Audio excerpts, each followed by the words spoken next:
quick overview here. I'm not going to talk too long about it, but probably a little bit longer than a 3-minute short. So this is what I want to talk about. So this, let's just call it a match die mold. So this is just considered a normal wheel pant mold. Now, what I did to get this part of the mold made, which fits inside of here, and there's probably, well, not probably, there's 10 thousandths difference. So you can see how this top part scoots around, clicks around. So once I made this mold, I lined it with sheet wax. Okay, this sheet wax has got an adhesive on the back side, and it's sort of like a candle wax. It's conformable under a little bit of heat, but you can mold it. And the sheet wax is 10 thousandths. So what I do, it takes more than one piece, obviously, but you go inside this mold, and you might have to take a hair dryer to heat it up or whatever. But what you want to do is get this sheet wax to conform to the inside of this mold. And there might be a little stretching involved, or you're going to have to push down in certain areas. So as you can see so far, it conformed to the pant. Now when you get up to a part like right here, you're going to have to make a little adjustment. So let's just put a dart in it. Try not to cut against your mold surface. So you're going to push this up, and then where it overlaps, you gently cut. Stay proud of the mold. You don't want to cut in your mold.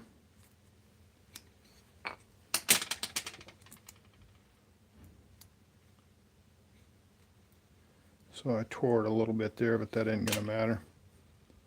Let's peel this dart away. So right there, I was able to conform. Now you're going to see where the cut is, and you can also see where I just tore it, but that's no big deal. You're going to line this whole mold with this wax, and then of course you're going to trim it flush here. And just for demo purposes, I won't go through too much of it, but so just pretend this whole mold is 10,000 sheet wax. And if you get little voids or whatever, you can clay that up.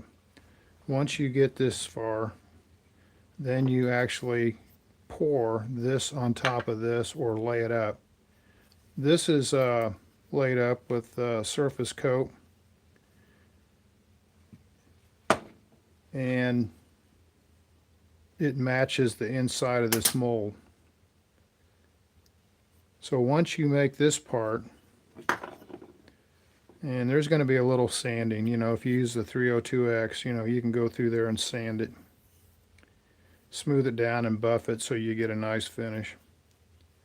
Once this is made, obviously you pull it out and release it, but you got to have PVA in there. You wax the wax with wax and then PVA it, make that. And then you got to remove the wax. The wax goes away. So you peel all the wax out.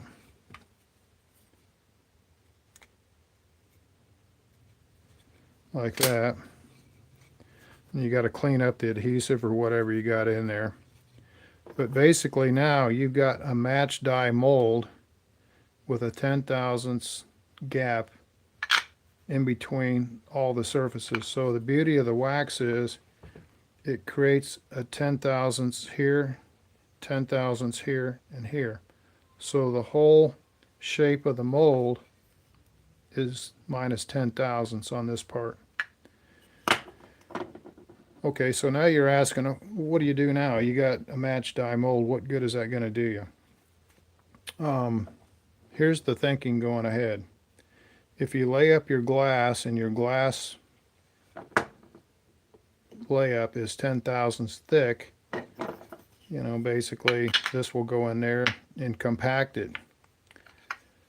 The thinking is, if you take a match die mold, and let's just say it's 3/32 of an inch, you can add this wax in increments. You know, you can double or triple it up, whatever you need to do to get the right thickness. So here's the thinking behind the whole process. Not so much on wheel pants, this was just like a test piece. But let's just pretend this is a fuselage or a wing.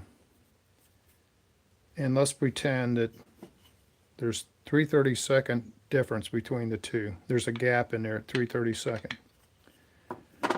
So the thinking is, you lay up fiberglass cloth, something nice and thin, you know, you get the 1 ounce or whatever. You lay this up in the mold and you let it cure.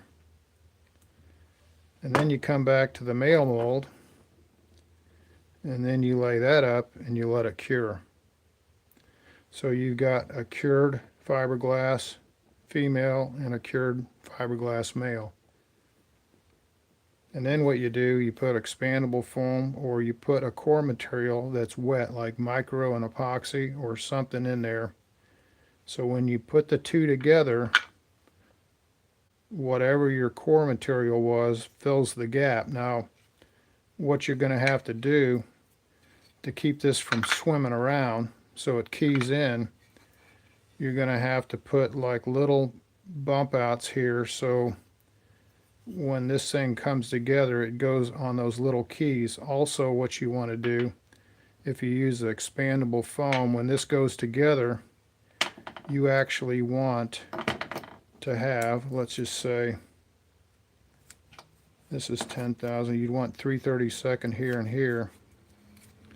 So when this goes together, it doesn't bottom out. There's like little tabs all the way around that hold it off the surface a little bit. So by doing that, if you use expandable foam or some kind of micro, when you smash the two together, you have an escape route for all the extra material. But this is just an overview. I'll go through some test samples. We'll make a video where we're actually laying this up and experimenting. But anyway, that's what I wanted to cover. Is a little bit more than a 3-minute video, but a match die mold. But what this does is it gets rid of the vacuum bag, and it's just all wet layup. And then your core material is established by the gap between your two molds. So that's all I wanted to cover.